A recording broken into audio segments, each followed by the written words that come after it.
Newport County ended up dropping all the way to 22nd in the League Two table. The reality of their performances caught up with them massively towards the end of the season, and they have a huge few months ahead of the start of the next campaign because they won't get a second chance to play like that and survive in this division. They have to improve. They need a new manager, and it seems a little quiet on that front at the moment, despite Hugh Jenkins saying he wants it done in May. They seem to be keeping things under wrap quite well. The current favourite is David Hughes, someone with a lot of experience at academy level with Cardiff City, but also with Manchester United and some other big clubs in the English game. Gary Monk is the second favourite, Cameron Toshak the third favourite, and Joe Allen, those Swansea Hugh Jenkins links coming to the fore time and time again. What's important for the new Newport County manager? There's a few things I think are absolutely paramount for success, because recruitment of players is going to be crucial. Improving the squad is going to be important. They have to find a better balance in the squad. I also think that there's a way of playing attacking football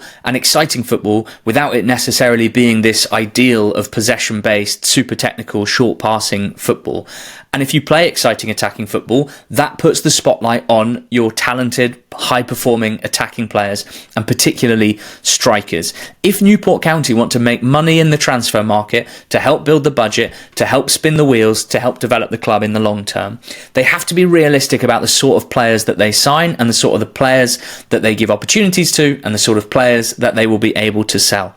Because if you look at the last 10 years of League Two, it's pretty clear which players make teams significant money in the transfer market and which type of player doesn't. Freakish academy talent, which is the likes of Ollie Watkins, Jared Branthwaite, Ben Godfrey, Ethan Ampadu, Jack Rodoni, Ayub Assal.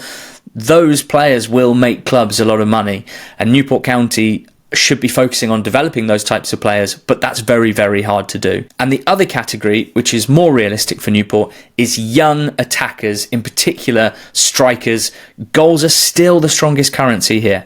And if you look at Max Dean, who MK Dons sold, if you look at Ali Al-Hamadi, who Wimbledon sold, these were two players that had no experience at senior level before. They were given it by those two clubs. They stepped up, they scored goals, and they were sold for over £1 million. Even if you look back a few years, the likes of Max Waters, the likes of Mo Issa, these guys came from non-league and very quickly were sold on for a great profit. Even Will Evans is a semi-example of this. Not someone incredibly young in footballing terms, but clearly inexperienced at EFL level and had clear room to grow, and Newport County got the goals from him, sold him on at a good profit. So I think the club should be trying to find young strikers with an impressive physical profile in particular. Those are the ones that will make the club significant money if you can get them in the team and scoring goals, which is obviously easier said than done. But I think they have to focus on signing a couple of more experienced, older glue guys, as they might be called, defenders and central midfield. I think these are the important positions to have players like this who you can depend on being available, being able to stay fit physically and consistent mentally over the course of a long season. That will help improve the defensive record, which has to be the first objective for a Newport manager, because if County are going to concede 2 or 3 goals a game, they will be relegated next season. Improving the defensive record has to be the most important objective for any new manager. Newport County are a fascinating club right now because of this balancing act that they have. At Newport, money doesn't grow on trees, so there is no risk-free approach. It's not as simple as buy more experienced players for the level. Many of them are out of the price range of Newport County, but it certainly isn't as easy as continue to buy young players, hire coaches with experience of developing young players, and everything will be fine in the long term. I think if you have a developmental philosophy and you stick with it, that will bear fruit over a longer period of time, 4, 5, 6 years, as long as you get recruitment right and contract renewals right.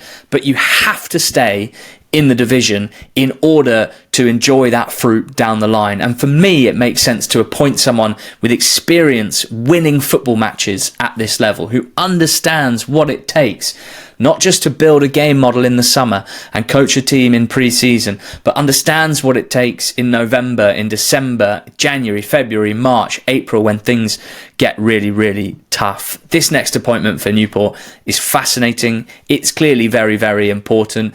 And I'm intrigued by the fact that there doesn't seem seem to be much noise around it, which means it could come somewhat out the blue.